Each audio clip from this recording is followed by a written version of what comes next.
मोर मालिका अमृत चैनल को ओडिशावासी को स्वागत करुच्ची। तेबे आज महागुप्त भविष्य मालिका शास्त्र आमे शुणिबा महाप्रभु श्री जगन्नाथ किभली भाव में श्रीमंदिर बा बड़ देउल त्याग करी कल्कि अवतार धारण करिवे, से मानव अंग को किभली आसीबे, किभली भाव में महाप्रभु महादेवता मानू जो सृष्टि संहार और पालना आदिर भार देइथिले, से किभली भाव में स्वयं निजे कलिशेष को ये समस्त भाराभार को ग्रहण करिवे और निजे ही सृष्टि स्थिति प्रलय को निजे संभाळिबे बा निजे करिवे।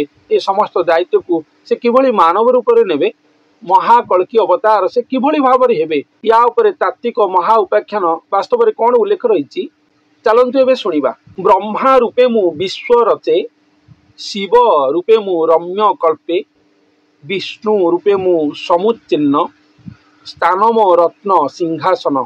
तेबे आमे समस्ते जानिचे श्रीक्षेत्र पुरी रे महाप्रभु श्री जगन्नाथ बड़ देउल रे बा श्रीमंदिर रे रत्न सिंहासन रे अधिष्ठान करियछंती। केउ कालू केउ शह शह वर्ष तलू ए परंपरा विराजमान होई अछि आमरी ओडिसा रे श्रीक्षेत्र माटी रे।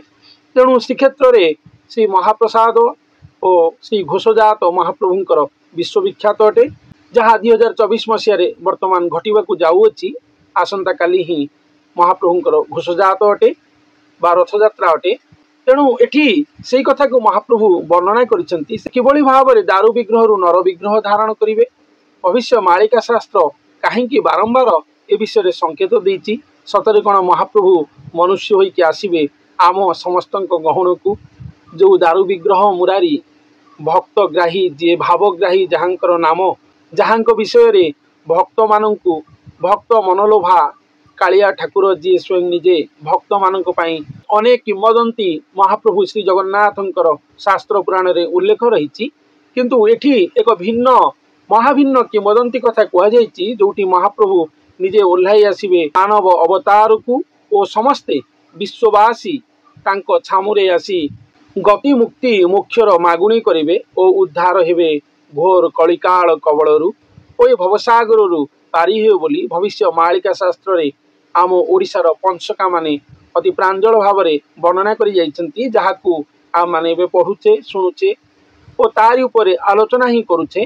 तेबे एठी महाप्रभु जे रत्न सिंहासनवासी से वर्णना करछन जे ब्रह्मा रूपे मु विश्व रचे, शिव रूपे मु रम्य कल्पे, विष्णु रूपे मु समीचिन्न, स्थानम रत्न सिंहासन।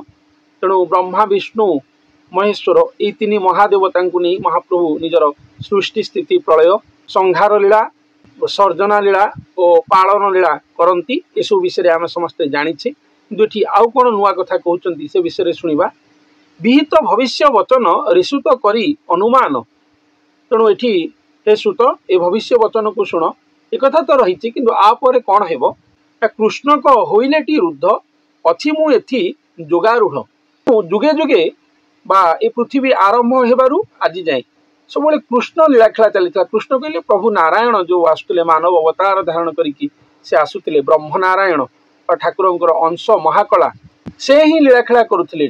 किंतु कलिजुग अंतिम समय बेलू कौन हेब ना आउ कृष्ण आसबे ना, सेठी किए आसब ना कृष्ण रुद्ध हे बोली कहुई। कृष्ण को होइलेटी रुद्ध अछि मु एति जोगारूढ़। तेणु महाकृष्ण लीलाखेला कलिजुग अंतिम समय बेलू हेब बा स्वयं महाप्रभु श्री जगन्नाथंकर लीलाखेला हेब। ए कलिजुग घोर कलिजुग बा घोर महापापरे परिवर्तन हेब, चारिआड पापमय हेब। तेणु पृथ्वी को महाप्रलय उद्धार करने पाई प्रभु नारायण आ सक्षम हेबे नहीं। तेणु महानारायणकर अवतरण घटिब धरा पृष्ठ को बा नारायण पर जी अटंती स्वयं महाप्रभु निराकार ब्रह्म बा महाप्रभु श्री जगन्नाथ निजे ही आसबे। यारी उपर ही भविष्य मालिका शास्त्र सृष्टि होईची, जहाँ को आम पंचका माने उल्लेख करिसंती। प्रभु नुहे महाप्रभु ही आसबे मानव अवतार कोई कलिजुग शेष बेलू। कृष्ण को होइलेटी रुद्ध अछि मु एथि जोगारूढ़। तेणु जोगारूढ़ पुरुष होई कि स्वयं महाप्रभु निजे मानव रूप में आसबे। ये कृष्ण कथा कहुनि, ये महाप्रभु स्वयं महाकृष्ण रूप में आसबे। महामानव जी से निजे कलिजुग शेष बेलू कल्कि लीलाखेला करने आसबे। आसिकी निजर कल्कि लीलाखेला को करिवे, जगत भगत उद्धार करिवे, दुष्ट म्लेच्छों को संहार करिवे। पृथ्वी को स्वयं महाप्रभु निजे मानव रूप में पालन करिवे। तेबे ये जो लीलाखेला करिवे एथिरे तांकर साहाय्यकारी कहुजाऊ, सहयोगी कहुँ सहयोगी रूप में किए आसवे ना स्वयं निजे प्रभु नारायण ही आसवे से भक्त रूप में जन्म नहीं भगवान लीला खेल संपूर्ण रूपे भगवान को पूर्ण साहाय्य ही करेंगे पूर्ण साहाय्य करेंगे से मनुष्य अंश जन्म ने और छद्म बढ़ी बाड़ी समय अनुसार साधना सिद्ध हुई जड़े साधारण गुरु हुई पुणी गुरु सिद्ध गुरु सद्गुरु उपाधि प्राप्त हुई महाप्रभु ठारू शेष में श्रीगुरु बनी महाप्रभु को ही से धारण करेंगे और धारण करी स्वयं महाप्रभु को निजरी अंगरे दधीचि ऋषि सम देहदान करी महाप्रभु को निराकार नराकार करेंगे और अवतार करेंगे धरा पृष्ठ में और महाप्रभु निजे मानव अवतार हुई निजर मानव सृष्टि को बा निजर ये पृथ्वी को भोग भोग करेंगे बोली वर्णना कराई से उल्लेख रही भविष्य मालिका शास्त्र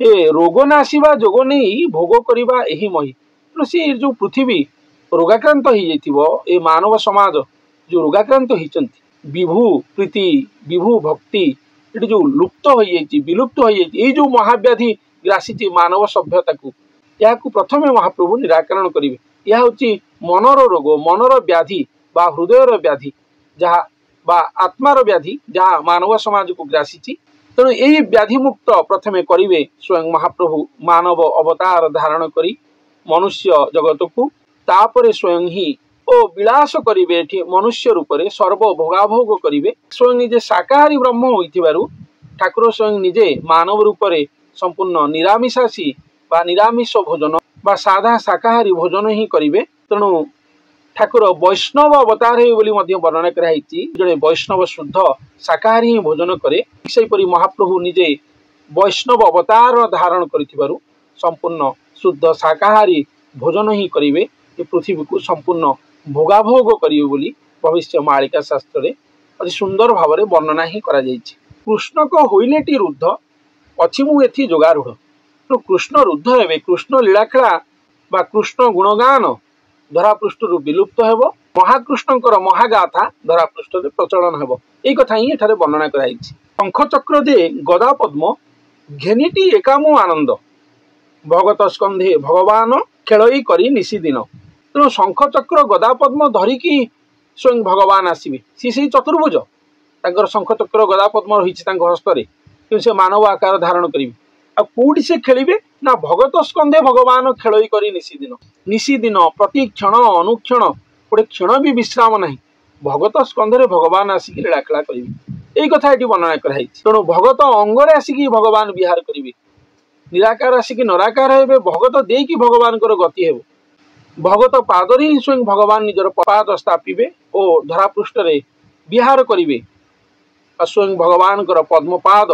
भक्त पाद जोगे धरापृष्ठ पड़ी ए धरणी माँ उद्धार हे बोली भविष्य मालिका शास्त्र वर्णना रही भविष्य रूपकार रूपतत्व निर्विकार भगत स्कंधे भगवान खेलई करी निशिदिन यही भविष्य रूपकार रूपतत्व निर्विकार अछंदा छंदे बंधा हुई बसी एका भाव दे यही भविष्य स्व कल्याण अच्युति घट परिणाम अच्युति नाम एवगुप्त पुरुषोत्तम श्री प्रकाश ये ठाकुर कहले महाप्रभु श्री जगन्नाथंकर अन्यतम नाम हूँ पुरुषोत्तम जो मैंने जगन्नाथ प्रेमी बा जगन्नाथ गभीरतम तत्वज्ञान जो मान से जानी पुरुषोत्तम कहले महाप्रभु श्री जगन्नाथ को ही बुझा जाए पुरुषोत्तम कहले महाप्रभु श्री जगन्नाथ को ही बुझा जाए जे स्वयं पूर्ण ब्रह्म ही अटंती तेणु तांकर स्वप्रकाश घटियो बोली वर्णना कराई श्री प्रकाश घटियो बोली वर्णना कराई पुरुषोत्तम श्री प्रकाश हे तेणु यही भविष्य रूपकार रूपतत्व निर्विकार तेणु भगत अंगरे भगवान जो आसिक निराकार आकार हे यही हूँ भविष्य रूपकार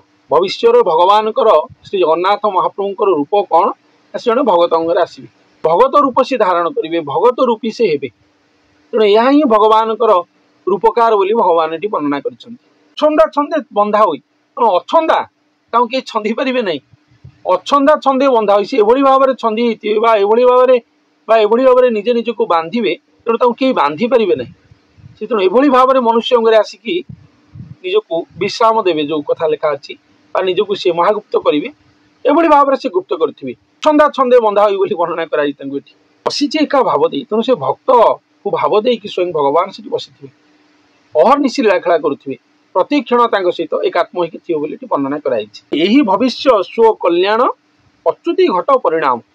अच्युति घटर ही लीला खेला हम। अच्युति कहले प्रभु श्रीकृष्ण एक काव्यिक नाम को अच्युत बोली कहुई, प्रभु नारायण एक काव्यिक नाम। तेनाली घट रे परिणाम घटव स्वयं महाप्रभुंकर बा पुरुषोत्तम श्री प्रकाश घटव। श्रीकृष्ण रुद्ध हे माने प्रभु श्रीकृष्ण समाधि ने देहरे माने महाजन्म घटव महाप्रभुंकर ये भाव में वर्णना कराई। महाप्रभु मानव आचार को आसवे, महाप्रभुंकर मानव लीला सृष्टि हे, महाप्रभुंकर मानव जन्म आ महाप्रभु मानव जन्म नेबे आ को भली भाव में नेबे ना सी एई भली भाव में नेबे बोली वर्णना कराई। भक्त सहित से एकात्म होइकी लीला खेला करेंगे। से भक्त आउ कई नुहति, से भक्त स्वयं निजे प्रभु श्रीकृष्ण ही अटंती। श्रीकृष्ण प्रभु निजे भक्त रूप में जन्म नहीं से कहुई कृष्ण को होइले टी रुद्ध, ये रुद्ध हे ताले शंखचक्र गदा पद्म धरी ठाकुर से श्री प्रकाश हे परिप्रकाश हे। स्वयं श्री पुरुषोत्तम ही परिप्रकाश हे, परिप्रकाश होकर लीला खेला करेंगे। यही भाव में लीला खेला करेंगे। ठाकुर निजे ब्रह्मा रूप में रचना करुले, विष्णु रूप में पालुले, शिव रूप में संहार करुले, सब करुले। से सब से निजे निजे रत्न सिंहासन थी सब लीला खेला करुले। कि रत्न सिंहासनस्थ ठाकुर स्वयं निजे आसी देह सिंहासन एक भक्तर देहरे आसनस्थ हे, आसनस्थ होकर विश्राम करेंगे और कलकी लीला खेला करेंगे वर्णना कराई। ये भाव में ही लीला खेला हे कलिजुग अंतिम समय बेलू भक्त भगवान एकांग हो मानव अवतार बा साकार अवतार धारण कर आम सम्मुख को आसवे। तेणु अच्युति नाम हेब गुप्त पुरुषोत्तम श्री प्रकाश। तेणु अच्युति नाम गुप्त हो कलिजुगर आउ अच्युति कृष्ण गुणगान जो रही गुप्त हे। महाकृष्ण स्वयं महाप्रभुंर मानवीय अवतार लीला खेलार एठारे रचना हे और गुणगाथार ही वर्णना हे। घरे घरे से ही गुण लीला कीर्ति समस्ते भक्त समाज गान करी वर्णना कराई। तेबे एठी एई चमत्कृत कथा को ही भविष्य मालिका शास्त्र रे वर्णना कराई। तेबे आज पई एतिकी मु मोर आगामी अध्याय रे आउ किछ नूतन मालिका अमृत सहित आपण मानक पाखरे उपस्थित हेबी। धन्यवाद।